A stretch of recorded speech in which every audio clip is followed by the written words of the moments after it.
All right, episode 98. Today we're going to talk about, is it morally right or wrong to have your buyer purchase in this marketplace right now? We're going to get started right now.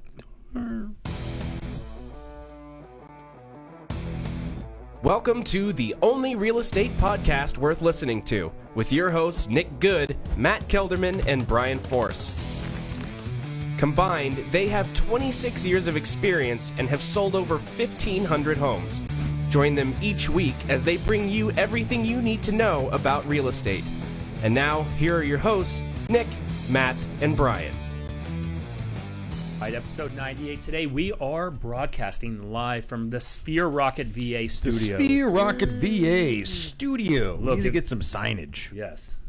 We will. We'll just hold it We're up gonna take like down this. Brian's lion photo and just put up a A big picture of Justin. Just a big picture of Justin. Big picture of I Justin. only want the That'd be picture cool. of Justin if it's the one that he's sending out like he's some gangster where he's sitting on the stairs. sitting on the stairs, just all yoked That's up. the one in That's Puerto not Rico. even a Justin Beat thing. Why is somebody's it ass. just in culture? Why is it gangster to sit on stairs? I don't know though, I feel dude, like because so many hard dudes do that. you sent me those pictures from Mexico, and there's a couple myself where I'm like, damn, Yeah. You get that profile You get that picture. side angle for sure, bro. arms Ridiculous. look good. Speaking of Mexico, Wait. Hold on. We're not even ready to go No. there yet. We're not ready to go we've there been yet. Hold talking on. about this for Hold on. 20 minutes. We're drawing the line in the All right. Mexican sand Deal. at the moment. Look, Sphere Rocket VA, if you're looking to leverage out your business, you want to take your business to the next level, but you don't really want to pay for a full-time, in-person employee, right? Why not get yourself a virtual assistant? We've got several of them. They're averaging between $3 to $4 an hour, at least here at the Good Home Team. I don't know what it is at the Her Group, somewhere around that. Somewhere around that. Maybe That's I don't disclose staff salaries online in the air, but it's affordable. I will tell you, we are on pace to do well over It's 300 between units this $1 year. and $100 an hour. And 50% of our staff is VAs. Yes. And if you think that you have like this thing in your mind where it's like, oh, well, the VAs are limited stuff, bro. I know VAs that work for us that are twice as effective as human beings that live right here and work next to me are. They're just like, man, some of our VAs are just so unbelievably talented. So it's an awesome addition to your business at an affordable way. Let me give you a practical application of the VA. So today, because Elizabeth and I have been talking, right, and I recorded a video today, I legitimately, so we use Boomtown as a CRM. I had made a video for my VA today because my Boomtown gets bogged down with some of the automation. We upload Right. some leads in there that don't need to be in there long term. They're in there really short term, kind of quick hit stuff. If they don't respond, get them out. Our whole Boomtown's like an atomic bomb. If you just cut the wrong wire, the whole thing Really explodes, is. dude. But I recorded a video for my VA today that at the end of every month, what he's going to do is I give him the parameters to move all these leads to trash. So then our other VA can then move all of those out of my account, and it keeps my account super nice and clean. And it's something that doesn't take me more than 20 minutes once a month to do. But what it does is it breaks down other automation in my send out cards, Yeah. right? Other stuff, because there's too much crap in there and the VA is trying to sift through it. So we came up with a game plan today to get all that junk out of there so we could focus on the sellers that made sense. So Such a good point. that I love that, right? So I had, in my coaching call yesterday with John Kitchens, I need, I'm basically the lead flow manager right now, right? That was up. Right, and so I'm like, I need somebody else, right? I kind of am too, and I think I dropped the ball on that a lot. I drop the ball all the time, right? Because we're running certain things where the agents are hitting me up and like, hey, transfer this lead.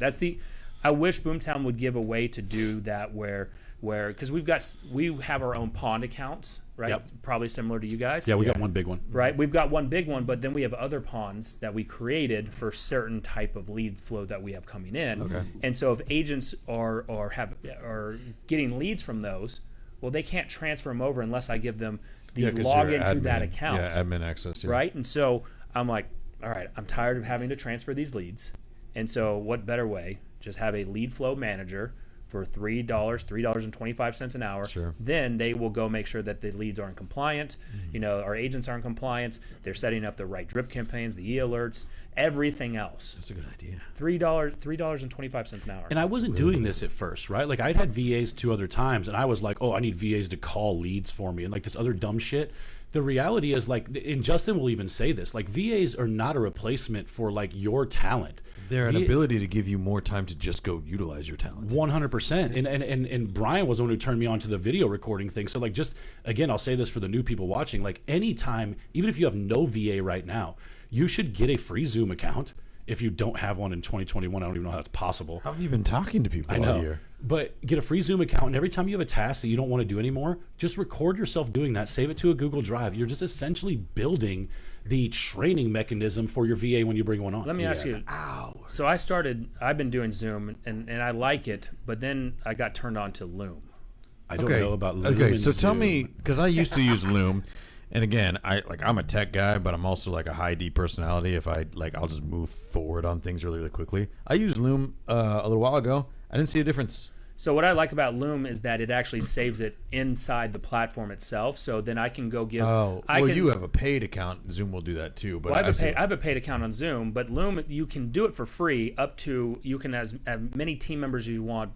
It's free if the videos are 5 minutes or less. Now most of mine are going to be longer than that. So I want to see the difference, but you can almost make a library catalog in there a lot easier, and you can see who's accessing it versus. I've got Google Drive, and I'm going to tell you right now. Google Drive is the worst. It is, because I got so many people having access to it, and then you have to go. I don't think Loom Google is great. I don't think Google Drive is super friendly. I will tell you. So before Brian and I even partnered, I just bought like the 2 terabytes on .loop or on Dropbox. I didn't know how much a terabyte I had no idea how much terabyte was. I was like, this is probably He was not like, enough. this will be enough for me and my pictures of Luke. Which is so true. Like his entire life, maybe. But now it's funny though, because now we're taking up huge chunks of that with all the video that we're putting up. So I think even if you just want to spend a little bit, first off, you need to spend zero money at first. Yeah. It's going to take you a little while to hit that threshold with these little videos that we're talking about, but it's a great way to build up a training catalog for anybody you bring on, right? Anytime you run across tasks you want to do, just record yourself doing it. Yeah. I tell Kristen that every day. Just whatever I'm doing right now or whatever you're doing right now, record it, because That's all Elizabeth and the and I way to are talking think about this is because even if you don't have the VA right now, every single thing that you do eventually should be done by someone else in your business. So you need to prepare for that moment in time.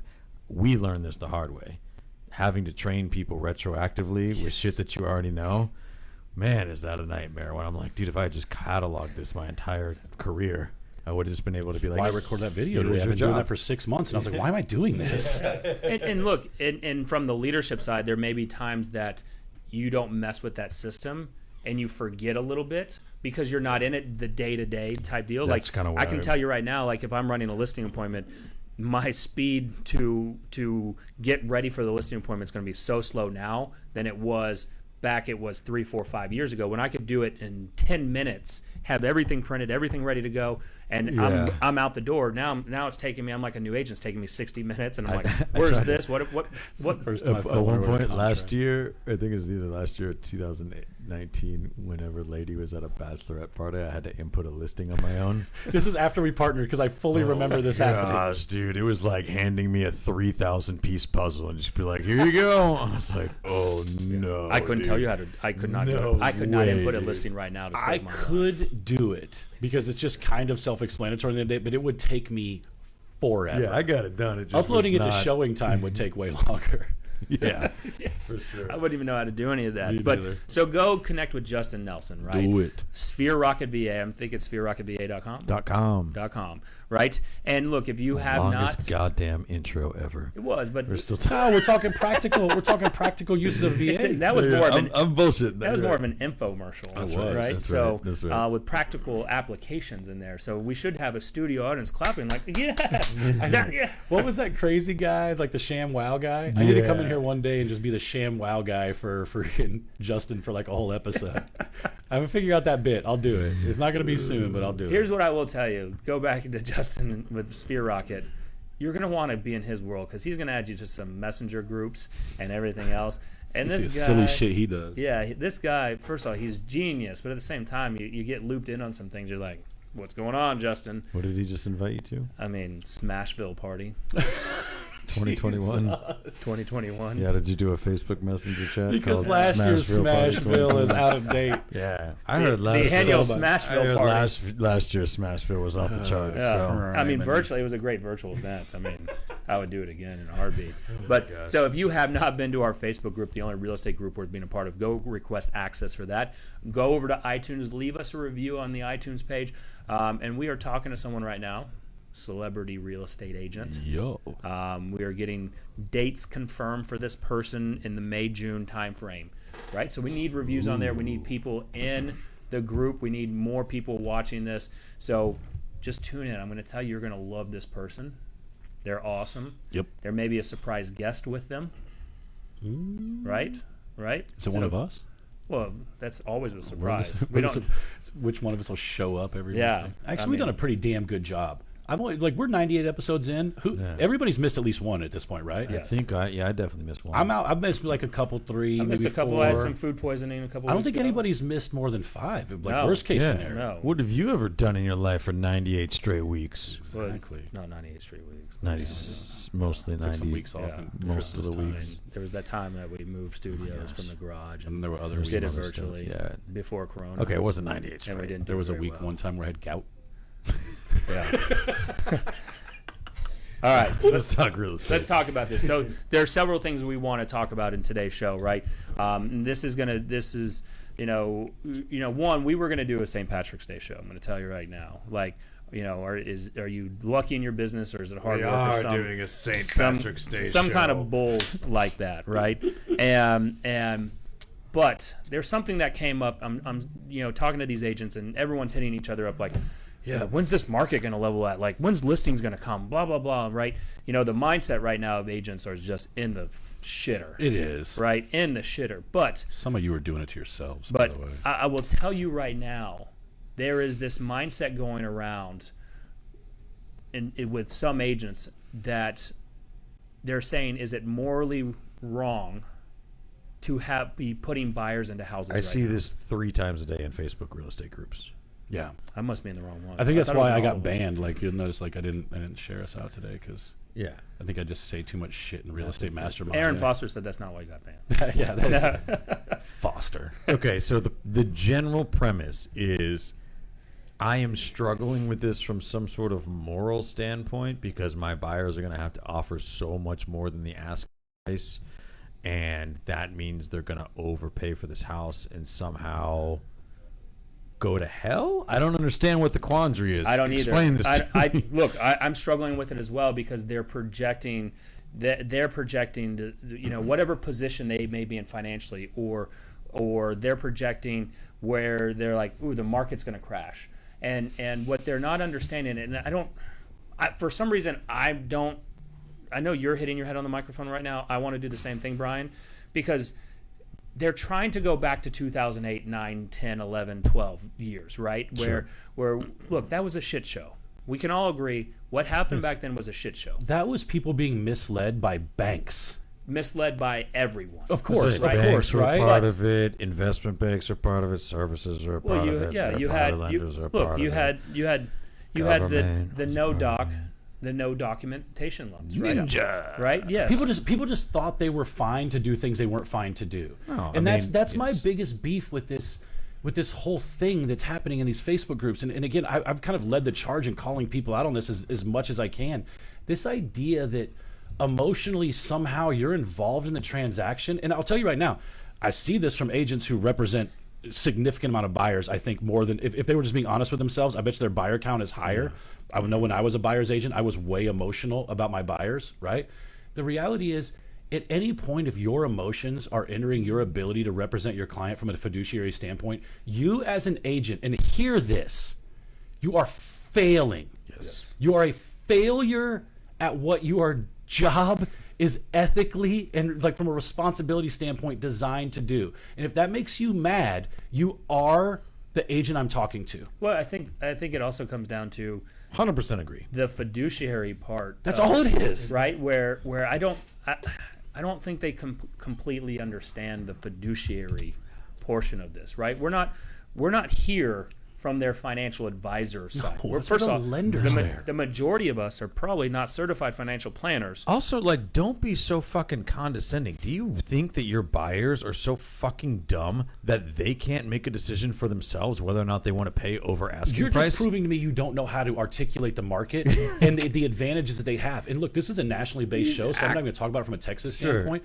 but every contract has points in it that are advantage one side or the other side. And all you're doing by telling me that you can't in good conscience, you can't from a fiduciary standpoint, or not even you can't in good conscience, I can't morally, all these words you're using that are emotional big words. Yes. But let me ask you, at the end of the day, if we ran into that, right, and let's not belittle them right now at this point. Sure. But let's look at it from a standpoint. I thought that's what we were doing today. I don't want to belittle anybody. I also don't want to sugarcoat what we're talking about. Neither do I. Right. But what I want to bring home the point is, where do they think this is going? Why do they think it's morally wrong? Are they thinking because there's a crash? First off, you're not here. If you've got someone that's willing to pay $200,000 over asking price, do you believe they're overpaying for a house, or is that the way the market's directing it? Well, okay, so here's the thing is, and I'll even back up to the emotional people a little bit and kind of come to their side. I do believe that you do have a moral responsibility to understand what your client's risk tolerance is. You absolutely, and I think that's where some agents are getting confused. I think they're confusing their risk tolerance with their client's risk tolerance. That's absolutely what's happening. And what you're showing me is that you just don't understand what your client wants, because if you're applying your risk tolerance to every client that you have, that's just a numerical impossibility, or you don't have enough clients. No, or they're like you said, it's my projection of risk tolerance. 100%. And you're infantilizing your clients, right? What the fuck does that word mean? Infantilizing as in to treat like an infant. Okay. Right? You're infantilizing them by thinking that they're not smart enough to realize what their decisions are going, like what decisions they're making in the first place, right? How often do you use that in a sentence in the daily? I hang out with this guy Twice pretty a much week. every second of every day, and I've never heard that We've word. hung out quite a bit, even when you're. You know what? I try not to infantilize people, so that's probably why I never heard him say it. That is a lie. Treat everybody like grown. Thanks, bro. Yeah. Exactly. We teed that one up. I am not a fucking car salesman, right? But when I go to buy a car, I am educated enough to make a decision as to what I am willing to spend on X vehicle, right? We do a lot as real estate professionals. We do many things to protect people. We do many things to advise people. We do many things to provide value for people. You telling people that you wouldn't spend a certain amount and just thinking that it's morally against some sort of like unwritten code that people shouldn't spend X amount on the house, that is to say that they don't know what they're doing. And the reality is, a lot of people do know what they're doing. They're making a conscious decision to pay X amount over asking or whatever. As long as you are advising them, hey, this is going to cost you quite a bit because you're going to have to guarantee appraisal, so on and so forth, and you're doing your fucking job to advise them as a fiduciary, then you should have no moral quandaries of that. The only way that you would have a moral quandary is if you were taking somebody for a ride because you didn't educate them and made it think that, like, you know what I mean? You should fucking look in the mirror if you've got a moral problem with this and think about how you're advising your clients. I got no moral problems with anything because I'm good at what I do, and I understand that, like, when people work with me, we're all going to be on the same level playing field because I'm going to advise you on the inner workings of these deals. It's pretty fucking simple, I think. Well, there's two things behind it, right? Aaron Foster just said all you can do is educate and inform them, but ultimately it's their decision and their money. Leave your emotion out of it and write up the offer. Yep. But if you truly understand how the way the market's running and working, right? If you lived through the 2008 recession as an agent, as whatever you were in at that time, we're not in that. Because we have more homeowners putting down 20, 30%. That's the thing. We got cash coming off the sidelines. So this is not, you know, there are people saying they're going to lose their ass. No, they're not. Could they lose a little bit? Possibly. Bro. But we're not. Here's the thing. If you sell for over $200,000 more, they're waiving their appraisal rights. And what is that doing? That's setting the benchmark. What happens? Eventually, everything else comes up. Now, here's what is going to happen. Hot take. We're going to lose affordability. So we start squeezing out. That's our buyer fatigue will come in because we're buyer going to lose fatigue. affordability. So if we start squeezing out those first-time home We went through buyers. this cycle in 2016 and 17 here in DFW. This is a different cycle, though, right? It is the most insane. I'm talking about the buyer fatigue yes, side. yes. You're right. Yep. The catalyst for it is absurd right So now. my take on this, it's morally wrong to not have someone take advantage of this, because if they want to be a homeowner and you have them wait a year or two because you think there's going to be this huge crash. And by the way, I've been predicting a crash. If you've been, go watch all my old ass videos. I'm like the weatherman. I'm he like, also built crash a is bomb coming, shelter crash is coming, in, crash in is coming, February crash of is last coming. year because of the pandemic. Yeah. He was buying grenades, all kinds of He was stuff. over said pandemic by March when it started for everybody else. I told you, I'm the type. Look, once you tell me I can't do something, I'm like, I'm over this. I'm gonna go do. It was like his move to EXP. He was like, I'm gonna get in on this shit early. So That worked out. That was good. Yes. But Here's the deal. You also have to have a crystal ball, and you have to be a mathematician as well, because if you're going to tell me you have a moral problem with this, you're going to have to tell me, and you're going to have to write down on paper the offset between low interest rates and paying over asking price for a house. Because if I have to pay X amount more for a house, I'm going to lock in 2% or 2 points lower on my interest rate than I will be able to 18 months from now. Now it comes down to how long I'm going to own the house. And if you're just talking about your fucking feelings, what do you like? These are the real things that Yes. create affordability. So let's talk about that, right? Because I do think there are certain questions. Like let's come from it from a standpoint of education, right? Like I do think Brian just hit on a huge point of it. The amount of time you intend, not what actually works out, because this is life, and I don't have a crystal ball. Yeah. But the amount of time you intend to own the home should absolutely come into play in this market. If you are the type of seller now, or type of buyer, now I will tell you, I just parted ways with a buyer who we had looked at quite a few homes over quite a large area. We got under contract. Turns out they didn't really have the stomach for this market, right? And that was fine. We chose to part ways and move. I moved on to somebody else, and they moved on to whatever the hell they're doing, Yep. and that's fine.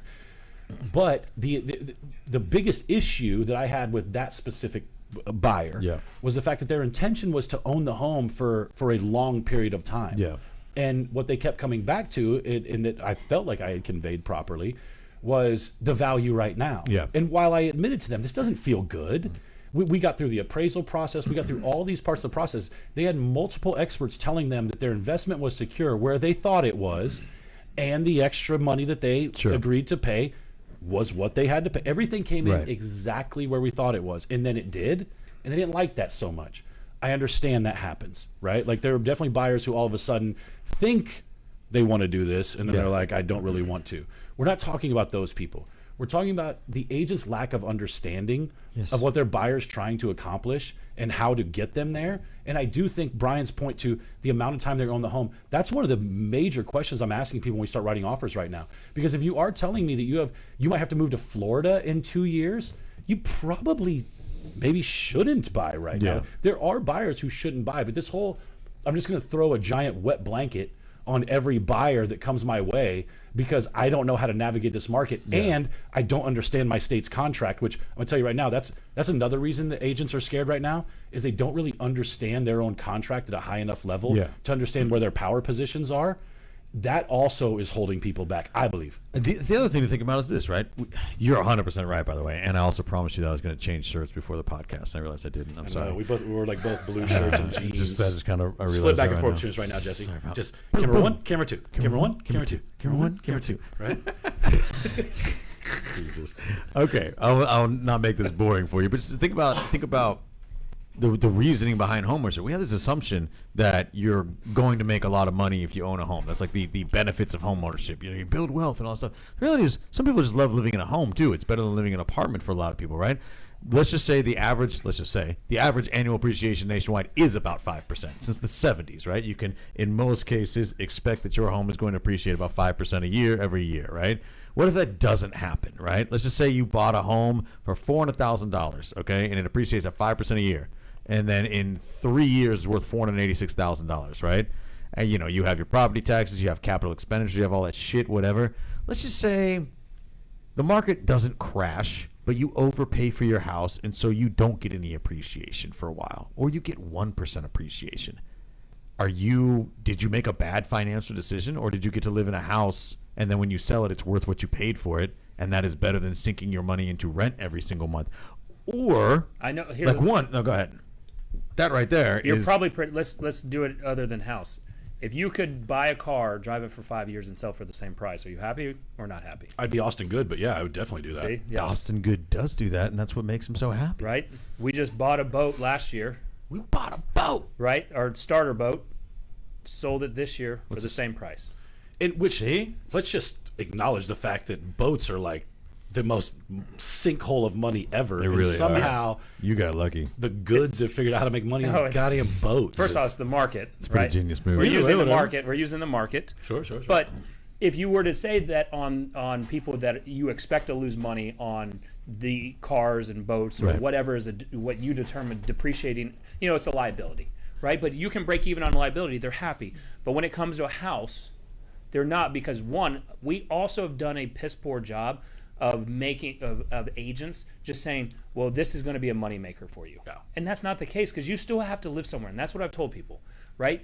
I would love for this to be your biggest wealth builder. Yes. But it may not be, It because may we be a can't break even. we can't control what the economy is going to do. Yeah. We can't control, what happens locally. What if locally they start changing some things? This is a bit that we do. We do this bit. The bit that we do is when anything gets weird in the market, right? Like supply gets low, so prices get really high, combined with low interest rates, it just creates this crazy perfect storm that we're living through. We do this thing where we go, oh my gosh, I can't do that. The market's going to crash. Right around the corner, it's the crash, it's the crash. Let me make a few things clear. One, the market will crash. I do not know when, but if you think that we have lived through the last great recession or depression in the history of the American economy, you're out of your fucking mind. Absolutely, It's never it will going to crash. crash. Never again. No. It only goes up from here. Here's the deal. We need to have low hornbuckle on. Only goes up. we We're never had heading low north. on. We do need to have low on.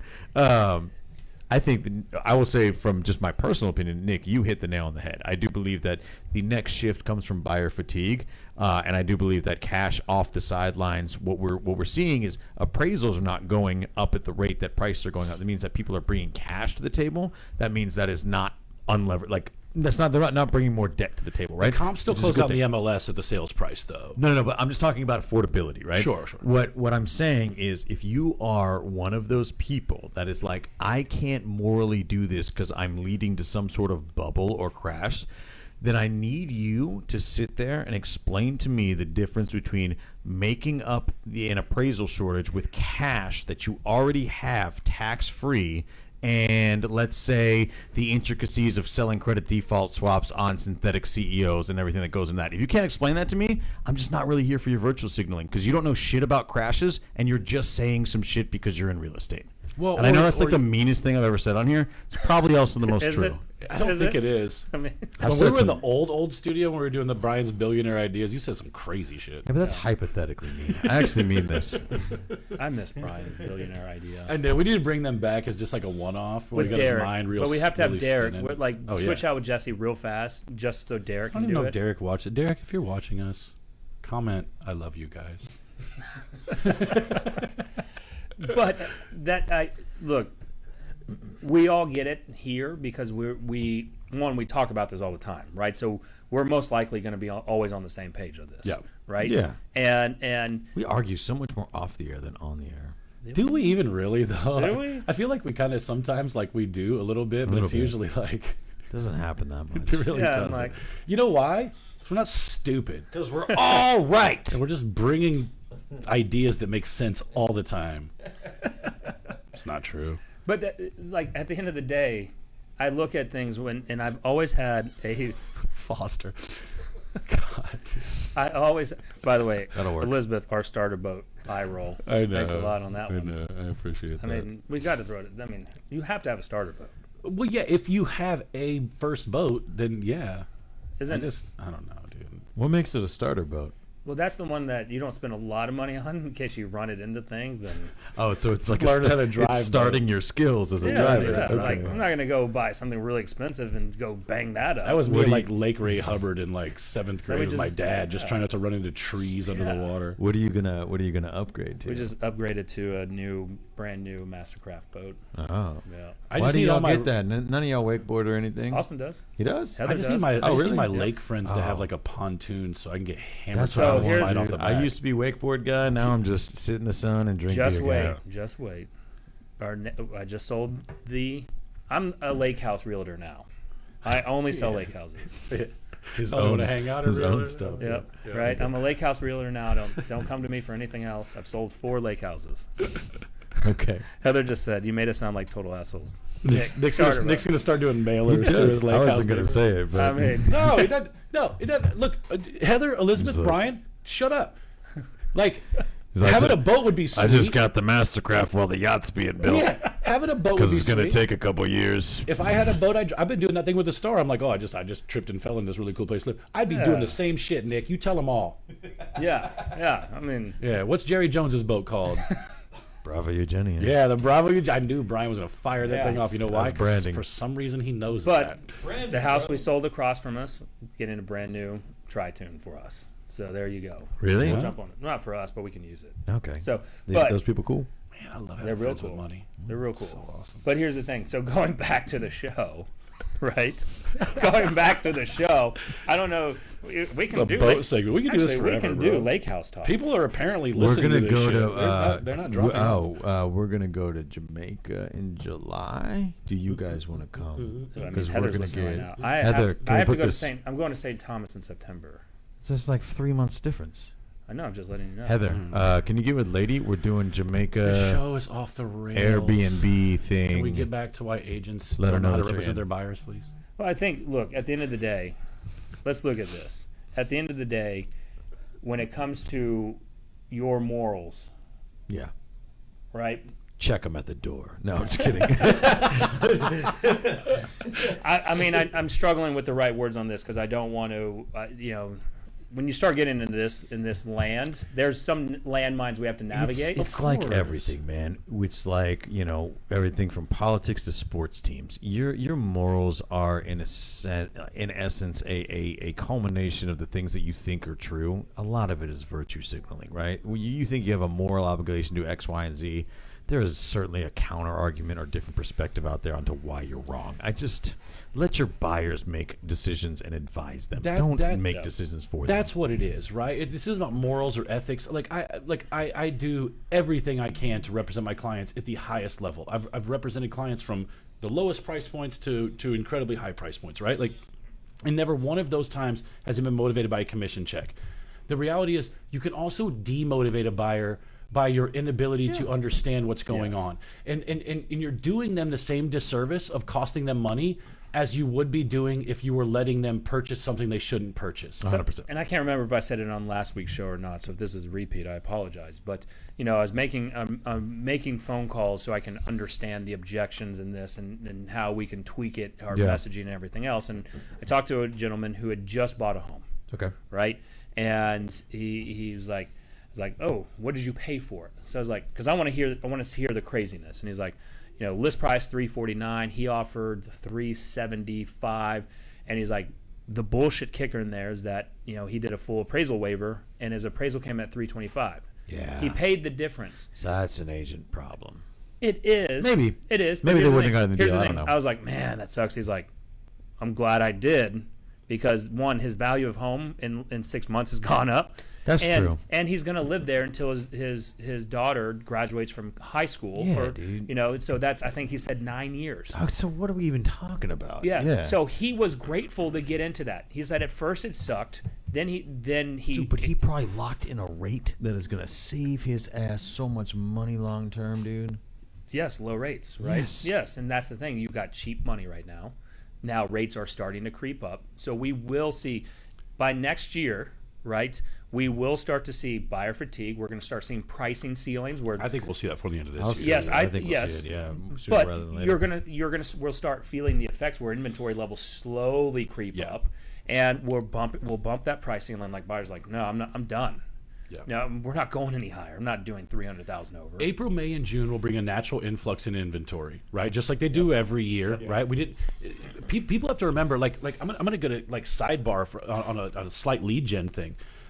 As somebody who kind of talks to a lot of people and sits around a lot of agents who talk to people all day long, and Nick's team is a high prospecting team, like if you guys aren't calling the expireds from this day last year every single day between now and August, you're just doing it wrong. Because I will tell you, as listening to people having those phone calls, people have no clue what's going on in the market. Now, do you need to overcome the objection of where the hell do I go? Yes. I'm not going to school you on that. That's your own problem.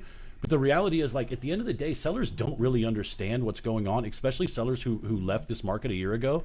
And so I don't say that to say anything about, like, other than just from a lead generation perspective, you should be focused on that. But also buyer's agents, you guys just brought up the interest rate. When we're talking about, unless you can amortize, what it costs somebody over X amount of years to Is have that how you one say it on the phone? I don't really say that word very often to people. I usually just just wanna tell know them to sign that at I closing. just want to know if you're in your script. The amortization schedule Yeah. they hand out, and I'm like, look, you definitely don't want to pay on your house that long. Like, that's all I say at closing. When they hand that sheet, I'm like, you don't want to. That's go to morally the end wrong that. of you, I by know. the way. That You is, should it's not morally say wrong. that. I'm the worst, right? I hate all my buyers. I try and put people in the shittiest situations possible. So they can sell Most of faster. them are I see what haunted. you're. I'm on exactly. to you. That's Matt. my whole thing. And I figured I could stay in real estate long term by just totally effing everybody that I run across. So that's Matt only sells ghost houses. so far it's working out perfectly. Anyways, like the reality is, like, I just, again, to bring it back to kind of what we were talking about, I just think as an agent, if you have this like emotional quandary, not moral quandary, ethical quandary, because you should have those things by going too far in certain areas. As an agent, if you're getting into a space where you don't really feel comfortable continuing to advise a client on the direction they should go because the market's gotten away from your understanding a little bit, I would That's a very just good point. contest that you shouldn't be so worried about posting in real estate masterminds, and you should be more worried about understanding the market around you so you can be a better representation for your client. That's such a good point, dude. And I don't want to bring it back to stuff that I was harping on before, but it's like, just tell me why you feel that way morally. Just explain to me on a deeper level than it's a lot of money, right? Because that's the only argument. Oh, they're asking this and we'll have to pay a lot more than that. Okay. Just explain to me why that's morally wrong. Like, what are the effects of that? Because there's a lot of intricacies, I'm sure. Just follow that up with They're something. mostly emotional. It's emotional. Intricacies, though. That's what it is. That's what I'm saying. And again, if you can't, this is the same thing as you getting pissed off when a buyer terminates over something stupid, right? Like, this is all the same emotional irresponsibility as a real estate agent. Or when a listing agent won't send you the seller's disclosure when they already have 15 offers on we're the property. not even going to get into. This is about your feelings. That's honestly, that's both sides. There are sellers agents who aren't working as hard as they should be. There are buyers agents who don't bother to do any fact checking before they send off a text message, and then everybody goes into same said real estate groups and bitches about the same thing. Seller or listing agents, please just post the necessary information online, and then Do it once. return calls and text. I was just in Mexico for 3 days fielding phone calls and text messages. I didn't answer a single phone call. People called. I sent them a text message back. Hey, cell phone service sucks. If you have any questions about yada, yada, yada, let me know, right? Yep. You can do all of this really easy. And buyers agents, They're like, it must be nice to be a listing agent in Mexico right now. yeah, super great. I'm here also, showing houses. You're right. And I'm also 50-50 in my He's about to business. go show houses. I sell an F load of houses. I've had 2 buyer consults today. I'm going on a showing at 6:30 this evening. By the way, Did y'all see him touch that Gila monster in Mexico? Is that I heard iguana? they got salmonella. Dude, I didn't know that was such a big deal. He touches a lizard, an iguana, and it runs away. But he touched it, and then we were walking down the hall moments later, and one of the dudes who works there was like, "Did you just touch that iguana?" And Matt goes, "Yeah." He made a face like Matt just touched a poltergeist. Like, he was like, "Okay, dude." Apparently these things bite pretty hard, and like Matt was just totally fucking with it. And even the dude who worked there was like, "I would have done that if I was you." Brian and I started every day at 7:30 with mimosas, and that video was recorded at 10:30, so I was good. All right, Jamaica. Jamaica's happening. Oh yeah. She said yes. By the way, Brandon Snyder, thank you for joining in. He said, Yeah, man. Thank you, Brandon. This is Yeah, his second absolutely. time tuning in, digging the value education over virtue signaling. Appreciate it, brother. Right? So, hey, thanks for watching and tuning in on that. Go over to the only real estate group worth being a part of. Request access if you're not in that. And go to iTunes, man. Leave us a review because we're trying to get these celebrity guests on as well. But from that, I had a freaking point, but I want to call Brandon out.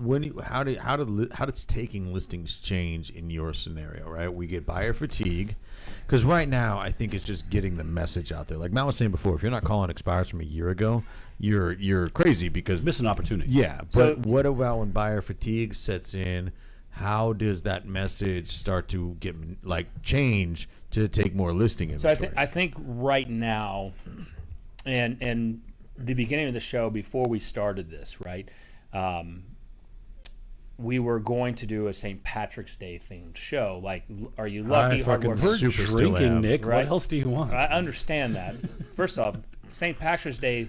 There's only one person in this room wearing green, by the way. Yeah. And it's the person not even on camera. It's not Yes. a real thing in Ireland. I understand that, drink but you want to Guinness do and a they wear St. whatever they Patrick's Day theme. I wore a green shirt at the gym today. Most of the people who watch this show also kind of follow me on Facebook, so they probably saw it. But Luke woke up this morning and his eyes popped open and he said, "Hey, it's Green's Patrick's Day. Is the elf going to come take my money?" I lost my mind. kids' understanding of shit is hilarious. The fact that he thinks an elf is going to come take his money. The fact that he thinks leprechauns are it elves came is from the somewhere, which is funny. I love like it. someone somewhere said something to him that made him think an elf would take your money on St. Patrick's Day. I And am gonna take his honestly, money, though. I love it. Next year, I'm robbing Luke. Yes. So he's gonna hate. He's gonna hate March every Steal all year. his tooth fairy money like So, a dick. so right now with listings, right, you're going to get a little exhausted doing it, but right now is the relationship building phase, right? Yeah. It's Arthur Simon said, I just reached out to a seller who signed a listing with us back in 2017. He's getting closer to being ready to sell now, Yeah. right? So one, that old follow up, the old expireds. There ain't no such thing as an old lead, bro. Bro, even your past Old clients leads are who just actually seasoned. converted, dude. If they converted 5 years ago, they're probably Think of old leads as like the perfect cast iron pan, bro. right. It's just seasoned. It's just waiting for your steak to sizzle. Never on been it, run bro. through the washing machine. It's just been seasoned. Delicious. So with that, I'm not getting the same comments you guys are on my phone. Everybody's laughing, and all I got It's on my everybody phone, unfriended. It's all just I Nate Fisher all I watching see and is unwatching. Nate Fisher tuning in and Yeah. tuning out every 3 seconds. He's This making dude is- calls and this then dude's chiming just as back in. drunk as when he was on the show the other day. Episode 95, Nate Fisher. Watch it. Yes. 96 maybe. yes, great show. 21-year-old, he's 22 now, but first year in the business, did $10 million in sales, right? Shout out, kid. And he's already almost there in the first quarter He's killing of it, this bro. year. So Yeah. from that, but here's the thing. Listings are harder to take right now, but if you can, I was talking to an agent the other day and I said, this right now is this business is harder than the recession. And the reason being is that it was easy to get listings, right? It's Boy, kind of yeah. like today. You've got so many buyers. It's easy to get buyers, yeah. Easy to get buyers, not enough listings. But back then it was easy to get listings, not enough buyers, but you could do price reductions and flip those sellers into investment opportunities with hedge funds and everything else. Sure. So there was a way to make a lot of money. Here it's exhausting, right? Yeah. Because if there's no inventory, you can't put those buyers. If you've got an investor hedge fund, you can't put that money in places. So in my opinion, if you're getting into this or you're contemplating, you've got this victim mindset or weak mindset, cut that shit out, because if you can withstand this and you can figure it out, you're building a business during what, in my opinion, is harder to do than during the recession. So I came in 2012 when it was impossible to take listings, but there were listings to take. And so I was a buyer's agent. I've told everybody else on the show, my first 4 years I was 90-10 buyers. Right? Like that was just my setup. Right? I think I took my first listing in like year 3. Like it was a long time. Really? Well, I didn't have any scripting towards it. All I did early on as an individual trade was pay for Realtor.com leads. All those leads were buyer leads, right? Yeah, like, 100%. And I worked the shit out of them and closed a bunch of money, but it wasn't the most efficient use of my time, right? And I think what this market is teaching people, is a little bit of resiliency, right? Like you're going to have to grind. When we talk about, like, I've heard Gary Keller say this and other people have said it in a bunch of different ways. This is one of those markets where you got to do twice the work for the same amount. Yeah. But I will tell you, I also had my greatest year financially in real estate in 2020, right? And you're going to actually have a better year this year. Of course, yeah. But it's. I will also say every year of my life has been a gradual uptick. But that's just like because I'm always working harder, getting with other people, growing my network, doing those types of things, especially my adult life. Sure. But if you can't take this market, if this market, and I don't say this to make anybody quit real estate, but if this market is challenging for you, that's good. First off, being uncomfortable is a sign of growth. So enjoy that part of it, Yeah. right? Sometimes situations are just bad, worse, and horrible, and you have to pick the one that you want, right? There's no great solution.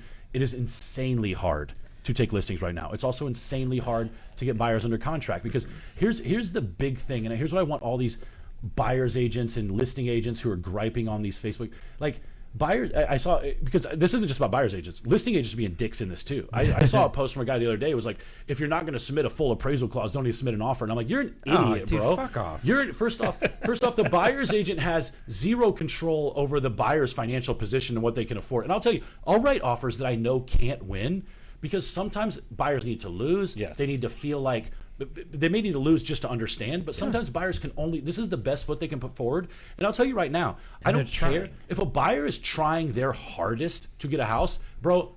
I'm gonna ride with you. Absolutely. all day long. Absolutely. I will ride with you all day long, right? Absolutely. The buyers that I we want just work sold with, another off-market deal today where it's like there are ways to get people under contract. Yes. Like I'll ride with you if you want to write paper. all day long. If you're writing paper, I'm willing to, like, even if they're offers that you and I both know, like, look, we're just throwing darts on a board. We're trying to see if one of these sellers, and eventually, to Nick's point, I do think there's going to be an influx in inventory.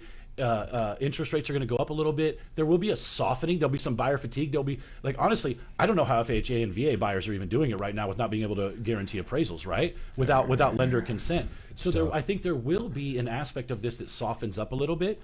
And if you stick with those buyers, the serious buyers, again, after you do your solid buyer consult, after you explain the market to them, after you understand their risk tolerance, their timing, their positioning, after you do all of that, then they're writing offers that are to the best of their ability. Dude, I'm with you all day long. All day long. Going back to what you said before,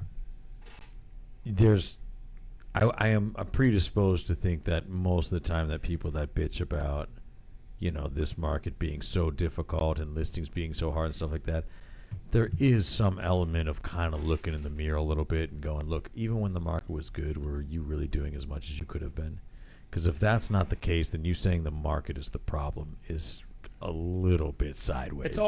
It's if you're blaming the market. This industry is hard in general, and I don't think that all of us operate at 100% capacity all the time. Hell no. So I what think are we, this is the only time that you can use the market as a little bit of an excuse. A little bit. I agree with that. Compared to any... It's rough, bro. Right? But here's the thing. You use it as a tiny excuse so that you can then say, all right, I had the pity party, and then we get into... I mean, like you said, you did an off-market deal. If you just want to vent, that's fine. How many off-market deals have you already done this year? Right? So I think we've done similar. We've done probably more off-market deals this year already than we've done in the last 2 years. Yeah. I don't disagree. My parents bought one of ours. I bought one. We're selling one at Genya. There's 4 at least, right? 3 or 4. So think of this. This is the opportunity. You've got to think outside the box, right? This is where you go network with. This is where you build the relationship with agents that are working. Yep. Right. And you're like, hey, like, give me some guidance, because if that agent that's working, they already know. At least I would. I'll share everything because I'm not worried about them going to do it, because I'm like, they're not doing it in the first place. They weren't doing it before. They're not going to do it now. So I'm going to go share anything and everything. Yeah, dude, if you got buyers that you can't get under contract, I mean, dude, this, outside of just what's on the MLS, if you're not calling wholesalers, you're not doing all that type of stuff, like, you'll still get your fee. You'll build that in. But, like, there are ways to buy property that don't involve the MLS. How many calls, everyone in here is an agent, how many calls have you gotten from other agents saying, I have this list of buyers? Oh, 0. Yep. Yeah, Jesse's I saying don't no know too. if the camera's on me, but I'm holding up a 0. 0. Yeah. Okay. So I will also say, I have made 0 of those calls for my buyers. You're also not bitching about the market. I am not bitching about that. No, but here's the thing. You're not making those calls right now, but if you needed to, you will be, because you're also going and looking first. Before you go that way, you're looking at off market. You're going through your database. Where'd that check go? It's over there. Over there. Sorry. What was that? Hour I just that was like $1,000 check sitting in front of me. was I'm so sorry, Hour guys. ago. God, dude, he's the e-brake master. Guys, Yes. it's St. Patty's It's the Day. norm I'm gonna tell you right now. of this show. It's St. Patrick's Day, and this is the drunkest I've ever been in my life. Unbelievable. Believe It's it. not even true. On a scale of... I was just in on the Mexico with him. That is scale- untrue. Yeah. On the scale I will of tell you one not Mexico drunk story. to Nate Fisher drunk, how drunk are you? In Mexico, oh, bro, the scale would I be don't know like what a story. picture of Mount Everest, and I would be on my way to the first base camp, still in the van driving. Okay, so before I turn Brian loose, No, I'm not gonna- yeah, I trust don't me. know what you're about to do, but No, I need no. you to mentally be careful. No, 100%. We're good.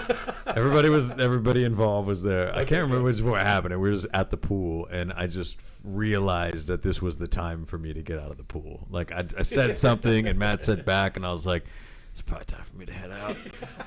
Anyway, I'm saying this through Matt's eyes. Like, Matt is saying that I have such self-awareness that even when I'm drunk, I, like, got out of the pool, stumbled, realized I stumbled, stood up straight, pretended to stand real straight, and then just walk like a robot. Like I wasn't drunk. The best part of the story is he did all of that. Then he walked over where he was supposed to go, got all his shit, and started trooping back to the hotel room. And he looks at me and he's like, phone over there. Yeah. Like, he remembered to tell me my phone was in the cabana because I was in the pool playing water volleyball, just smoking fools. And I got my phone. We did. That is just best friend stuff. We did have a serious rules argument about. This is the thing in Mexico, bro. Anytime you get 10 or 12 red-blooded males together for pool fight, it doesn't matter if it's just supposed to be for fun. There's always one asshole that takes it so seriously. Wait, was Tom there? That's right, exactly. Tom doesn't need to take it seriously. Everybody else is taking it seriously because he's just smoking everybody, right? Tom doesn't care what the rules are. He's going to win. By the way, Tom is Brian's dad. But this dude, I think he was French. They were from Chicago, but he had an accent at some point. This dude did not understand the in and out boundaries. And I tried to be nice. He was getting real revved up. I called him in. I was like, dude, you're totally right. I understand, blah, blah. But he was this dude was just not having it. Here's what you need to know about this story. At the point where Brian and this guy met at the net to discuss the world's holdings, the score was 4-4. The score was 4-4. It just started. It had just started. I finally separated. They weren't arguing, but they were just yabbering and had everybody else. And I was serving at that point. So then just to prove a point, I just kept making the freaking guy who was bitching at Brian just eat heaters for like 5 points in a row. It was awesome. It is fun to see somebody as tall as Matt just smoke people with a volleyball. Guys, episode 98. Oh, it's fun. Is it morally right or wrong to be putting buyers into houses right now? I think we answered If you that don't know pretty the answer to thoroughly. that question on here. Yeah, I know we bullshit a lot, but I think we attention. answered that pretty thoroughly Yes. today. I'm proud of us. Right. So this show today was brought to you by Sphere Rocket VA. Connect with Justin Nelson. If you're looking at if you need that leverage in your business, right? Whatever you think that may be. Maybe you need it in your personal life. That's what he uses. Right? Look, it's not expensive. Go do it right now. It's a game changer, life changer. It'll increase your business. Justin will personally guarantee it. Right? And just go to Sphere Rocket VA or .com. Go connect with Justin We're Nelson. just adding elements to his business, like personal guarantee for every VA. Yeah. He does that in his real life. Probably, So we're just I helping don't him know. out. Absolutely. And then go over to the Only Real Estate group worth being a part of our Facebook group there. Go to iTunes, leave us a review, 5 stars. Whatever Brian says, just Don't take hold that out. against me and Nick. Put Matt and I 5 stars only. If it is a lower star, make sure to call Brian out in I that. think you guys are wrong. I think it's the opposite. Brian's the one bringing the heat.